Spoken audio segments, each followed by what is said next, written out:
Welcome to Unmuted with Angelique. The mic stays open. Today we will be covering the case of baby Zayn. And I won't lie, this case is as heartbreaking as it is tragic. He only lived 67 days. 67 days in a world he should have been safe in. And while this case is still making its way through the judicial system, some stories are too important to disappear into headlines, court documents, and case numbers. And because Zayn never got a chance to speak for himself. And here on Unmuted with Angelique, I refuse to let his voice be lost. This is 67 days. On July 6, 2024, a baby boy was born in Houston to Trinity Perez and Damari Alston. His name was Zayn. Like every newborn, he entered this world tiny, fragile, a brand new life just beginning. His first cries, his first breaths, the first moments of life that should have been filled with love. But investigators would say something was already very wrong. Because just 10 days later, Zayn will return to the hospital with injuries that would set off alarms. The medical scan would show injuries that would shock the medical team. Zayn had broken ribs, a fractured arm, and a fractured clavicle at 10 days old. And for vision purposes, just to give a visual, I just wanted to show the average size of a newborn, because I really want us to get in our minds what Zayn endured. This is about the size of an average newborn baby, give or take. So at 10 days old, being around this size, Zayn had broken ribs, a fractured arm, and a fractured clavicle. To look at this little bitty body and to think about what he endured on this tiny, fragile, 10-day-old body. Because we all know how fragile a 10-day-old newborn is. And Zayn, only being in this world for 10 days, had already endured so much. I can't even fathom what this baby went through, being so little.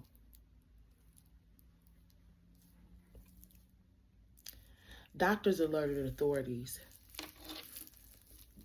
for non-accidental injuries. In other words, they believed someone had hurt him, because the injuries that Zayn has sustained just don't happen by accident in a 10-day-old newborn. Child Protective Services became involved. When investigators asked about Zayn's injuries, his broken ribs, fractured arm, and fractured clavicle at just 10 days old, neither Damari Alston nor Trinity Perez gave a clear explanation. He reportedly suggested that Zayn's injuries came from accidental handling, claiming that the baby may have been handled too roughly while being picked up, or that something minor had occurred during care. However, medical staff stated, and pushed back on that explanation. Doctors determined the injuries were not consistent with a normal handling or minor accident. And a 10-day-old baby who cannot move or generate force on its own. Trinity reportedly gave what investigators would say was a vague answer, suggesting that another child had caused Zayn's injuries. But Zayn was just 10 days old. A newborn does not walk or crawl and cannot cause these injuries on their own. A safety plan was created because Damari nor Trinity could give a clear explanation of how their 10-day-old newborn sustained those injuries. According to court records, the parents, Trinity and Damari, agreed to no visitation with Zayn as of July 31st of 2024. They were not allowed to see Zayn from July 16th to July 31st of 2024. So the court records state that Zayn was placed in the care of his maternal great-grandmother, who agreed to move into the parents' home to supervise all contact with Zayn and his parents. Now, I just wanted to take a pause and really reflect on this safety plan, because to me, that did not seem like a smart safety plan. But I decided to look more into maybe CPS thought process when Zayn was placed, or Damari and Trinity were granted back access to the child because the maternal great-grandmother was supposed to supervise them while they cared for their own child. So, a child is often placed in 3 settings. There is a vetted relative, which they call kinship placement, a licensed foster home, or an emergency foster placement when no relative is available. So we can conclude that Zayn did a vetted relative, as the maternal great-grandmother was willing to take placement and move into the home. Kinship placements can still involve CPS oversight, medical requirements, court hearings, and safety plans, all while the investigation continues. CPS thought process is, keep the child with the family. They're familiar with family. It's emotional stability, and it's a safer alternative than a non-relative foster parent. So I understood that. I understood that breakdown in that thought process. But what I do not understand is why the parents were granted back access to the child before they were ruled out as suspects. That doesn't sit well with me. And I will always wonder and ponder if we could have had maybe a different outcome for Zayn had all access to him been eliminated until there was a conclusion of who actually harmed him. But again, they placed Zayn with his maternal great-grandmother, and investigators hoped that this would keep him safe. 64 days after Zayn was born, he was inside a home in Houston. According to statements given by police, Zayn's father, Demario St. Alston, was alone in a bedroom with the baby. Zayn's mother, Trinity Naomi Perez, was in another bedroom. At some point, something happened. Alston claims that he tripped over a shoe while holding the baby. Allegedly, Zayn seemed fine, but moments later, he became unresponsive. Emergency help was called. Zayn was rushed to the hospital. Doctors immediately noticed the severity of the situation. They found skull fractures, bleeding around the brain, retinal hemorrhaging, and swelling on the brain. Doctors told investigators the injuries were consistent with severe trauma, not a fall. So, if we can back up and tread back here. Zayn is 64 days old, and he has just been rushed to the hospital on September 8th of 2024. He has sustained a skull fracture, a brain bleed, and retinal hemorrhaging. Zayn has sustained these injuries all while in the care of his maternal great-grandmother,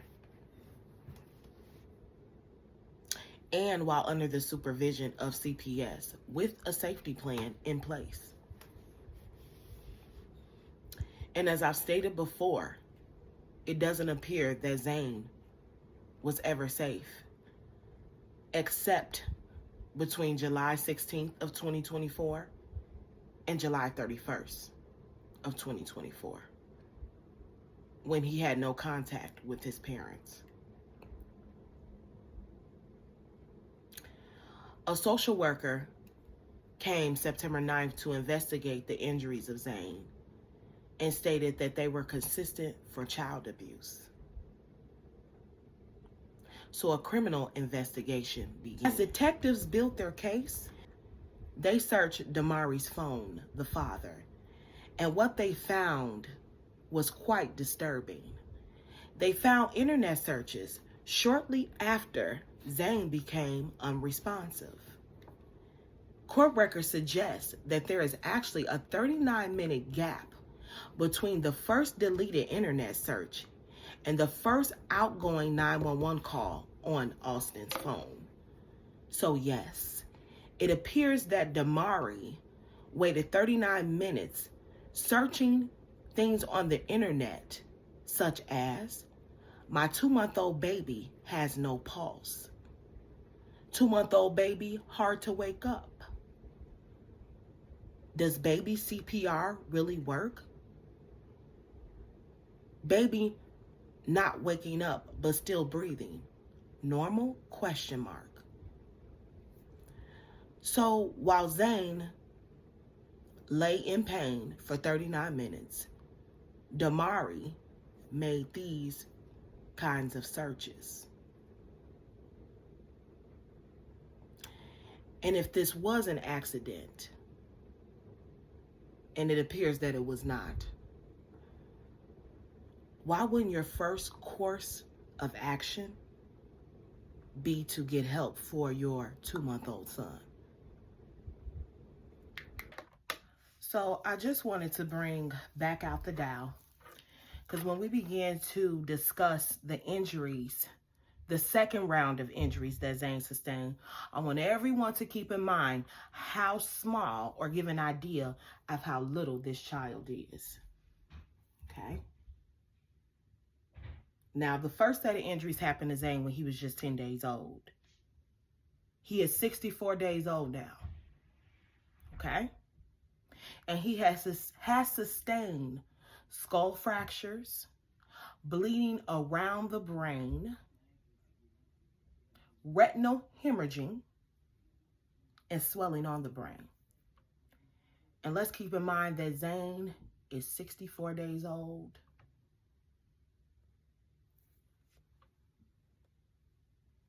Just shy of a 2-month-old newborn. He was holding Zayn during the hours of 5 and 6 walking around the apartment when he forgot his cell phone in his bedroom. Court records suggest while walking back, he stumbled and fell over his shoe. He stated to detectives he never saw Zayn's head hit the wall because Zayn was still in his arms, not crying. Now, call me boo-boo the fool, but that had to be one hell of a fall and a trip to substantiate the injuries that Zayn has. Because you would have to fall or trip very, very hard to have a skull fracture, a brain bleed, and retinal hemorrhaging. It would have to generate a lot of force. But we take that with a grain of salt. If this is what really occurred, why is there a suggested 39-minute gap between the deleted internet searches in your first outgoing 911 call? Why wasn't getting Zayn the help that he needed? Because by this time, he's become unresponsive. Why wasn't getting Zayn the help that he needed on the forefront of your mind as his father? Why wasn't that on the forefront of Damari's mind? We would ask what was on the forefront of Damari's mind. And we would go back to those searches. And I would say those searches are a little incriminating. Looks like you're trying to cover something up. And that's exactly what investigators believed. Trinity and Damari, it appears, constantly tried to cover up what was going on with the Zayn. On September 9th, police allegedly found messages between them where Trinity alerts Damari to the fact that the detectives are at the hospital. And Damari tells her, you know, we have to keep our story straight. That he bumped his head around 5 to 6, tripping over a shoe, but he was still active. They went to Walmart together. Then he tells her to delete the messages. And she's all for it. She's okay, you know. Zayn was never at the forefront of these parents' mind. It was all about them covering up him abusing their child. They never cared. At least that's what the evidence shows. They never cared. Trinity didn't have an ounce of maternal instinct. Detectives reportedly reviewed 3 videos of Damari recording Zayn while holding and talking to him. During these 3 videos, Damari reportedly is looking at Zayn while holding him, telling him to fix his face and who is he looking at. Knowing what we know now, viewing the interaction between him and his child, it seems quite odd. You know, and most people, when speaking with a baby, it's baby talk, goo goo gaga. And I know most men may not speak like that, but it's a way softer demeanor. It just seems very, very odd. I mean, he's asking him, who is he looking at? He looking at you. He 2 months old. What else he gonna look at? But I've added the video and I'll let you draw your own conclusions. Who are you looking at? Huh? Who are you looking at, fam? Fix your face. Isn't it cool?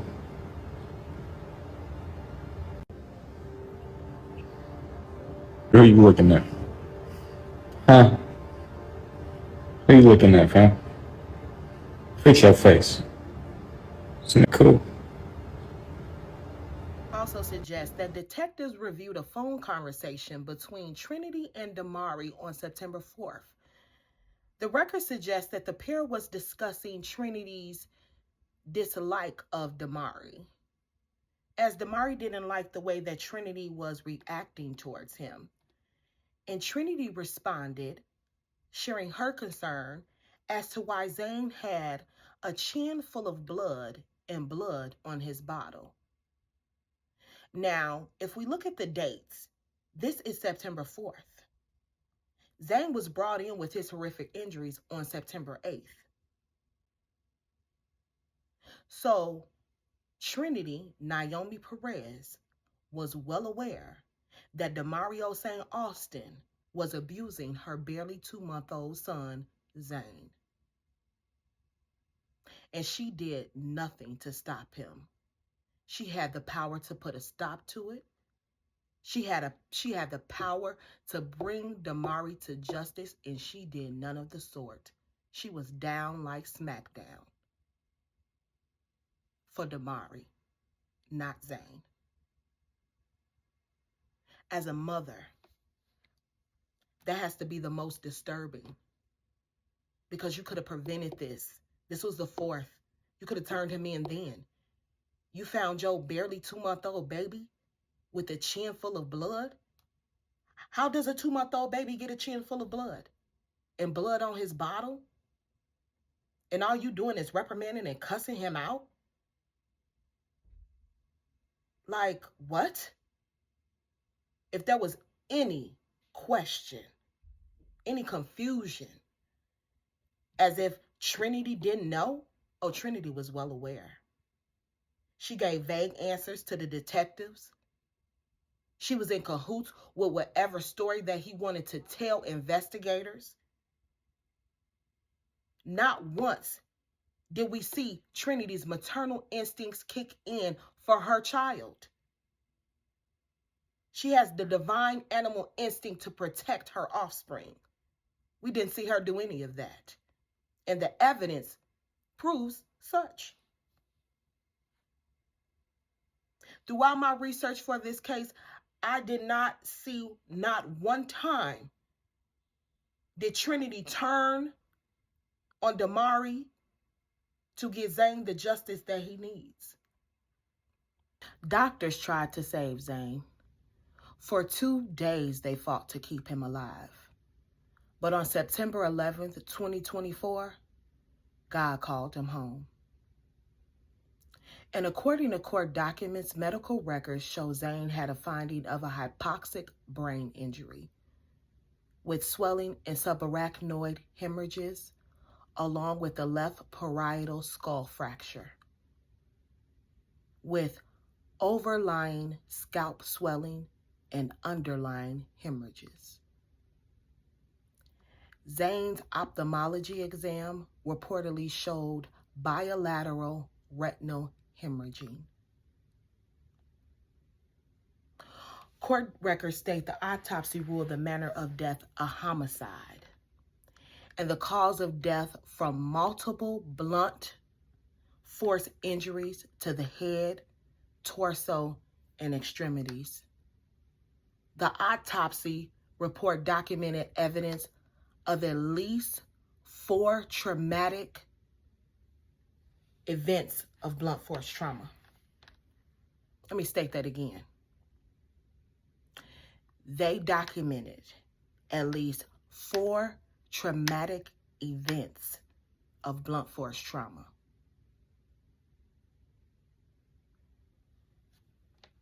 That does not add up with stumbling over a shoe. After police reviewed the evidence, they arrested Demario St. Alston for capital murder for a child under 10. And Zayn's mother, if we can call her that, was charged as well for injury to a child for failure to protect. As the evidence showed, she was aware and did nothing to protect Zayn. That brings us back to baby Zayn. A baby should grow up surrounded by love. But Zayn Alston never got that chance. His entire life was 67 days. 67 days that should have been filled with lullabies, not hospital rooms. And if no one tells his story, that 67 days fades into silence. But here, I refuse to let that happen. Because when victims can't speak, I will. And when the world goes silent, the mic